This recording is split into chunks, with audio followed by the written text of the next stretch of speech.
All right. A couple other things that went down.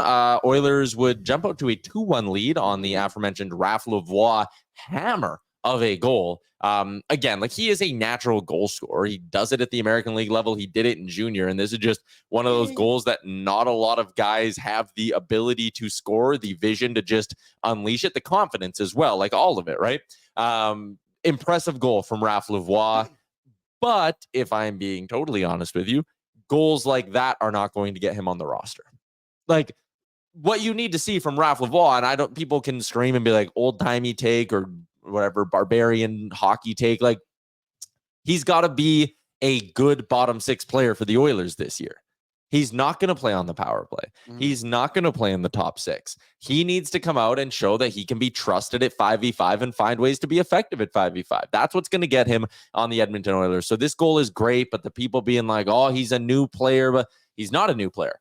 Raphael Lavoie's always done stuff like that. The Oilers need to see a lot from Raphael Lavoie at 5-on-5. And if he does that in camp, then there's a conversation about him making this hockey team.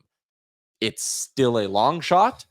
I think best case scenario, if I'm being totally honest for Raphael Lavoie, is he's got himself into a conversation where he's undoubtedly the first call-up. Yeah, I think that's a good way to put it, the way you ended it. That guys like him, Savoy, Gruby, Philp, they need to be the best player. When the NHL players aren't playing, they need to be the best players on the ice. That should almost be the minimum. Like, they should stick out in a game like that, which was basically an American Hockey League game. Yeah. And, when those NHL players are in the lineup, like tonight, I can't remember exactly who's where, but the NHL players are playing in one of the games. Those guys, like we just mentioned, need to show what they do at that lower part of the lineup. But one thing that will benefit those guys too when it comes to the Oilers lineup is the Oilers bottom six is kind of different, right? Like, really, the Oilers have a top 9 and a fourth line. Yeah. Like, that third line is going to be offensive. So Henrique and whoever. Mark Brown, whoever it may be, like, those guys can play. You get Savoy, Lavoie, whoever, Phil, whatever we're talking about. If they can show they have some offense and have that bit of grit to them, like you mentioned, then I think they'll be able to crack this roster. I do find it interesting, like, the conversation around Lavoie is so, and I understand it, but like so dead in comparison to last season. Like, last year, we were like, how is this guy not going to make the team? Then he didn't make the team. We were worried about waivers. And now here we are. It's like, it's going to go like that, but we almost have to brush it aside because it is kind of, it's not irrelevant, but it's not as impactful as it maybe could have been 5 years ago. We would have been slobbering over that yesterday. Oh, yeah. Interesting choice of words. Pause. Yeah, pause, maybe. Some comments about Vasily Podkolzin in the chat. And we're going to, so BM had their whole wrap up on Oilersnation.com, which is why he's going to join the show in about 20 minutes. So we are going to get like really, really in depth with him. Podkolzin, he's got some Puljujarvi in him, I think.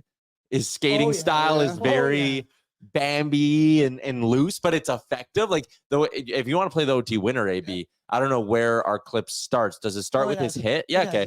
So, like, again, good job here. Keeps a nice little gap, stays with his man. Boom. Hammers him, and then, like, look at the way he gets up ice here. Like, when he starts moving his feet there, that's just long strides. That's not a guy who's like super quick, but it's an effective way to skate. Powerful, and he does a good job going down the middle of the ice. So I thought Podkolzin was fine. I thought Ham Sandwich liked him too. Ham Sandwich liked him so much and was so excited that he kept the caps lock on, and it makes the comment look funny. But Podkolzin was fine. Savoy didn't play a ton at 5v5, but like I thought he was fine. You could tell he's incredibly skilled. I thought Lavoie was fine. Like, there was a lot in that game where I was like, that was fine, that was fine, that was fine. And maybe it's my pessimistic view or my viewpoint of like, that's an American Hockey League game that we watched last night. But I'm not sitting there and listen, I'm a massive Noah Philp fan. I think he played great. I'm not sitting here saying he's taking Derek Ryan's job after what I watched in a preseason game. Like, I'm not going to allow myself to get tricked into the same thing we do year after year. So listen, if Philp is good in 3 more preseason games, then I'll sit there and maybe be like, hey, by Christmas or January, maybe we see that guy in an Oilers jersey. Yeah. But he's not making the team at a camp. It'd be very, very hard to make the team at a camp. So, yeah.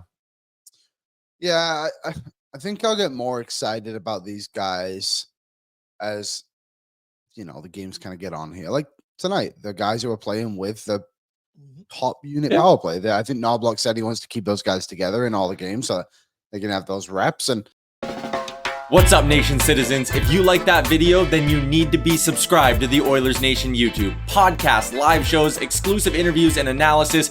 Everything you need from your favorite voices at Oilers Nation. And you don't want to miss any of it, so hammer that subscribe button.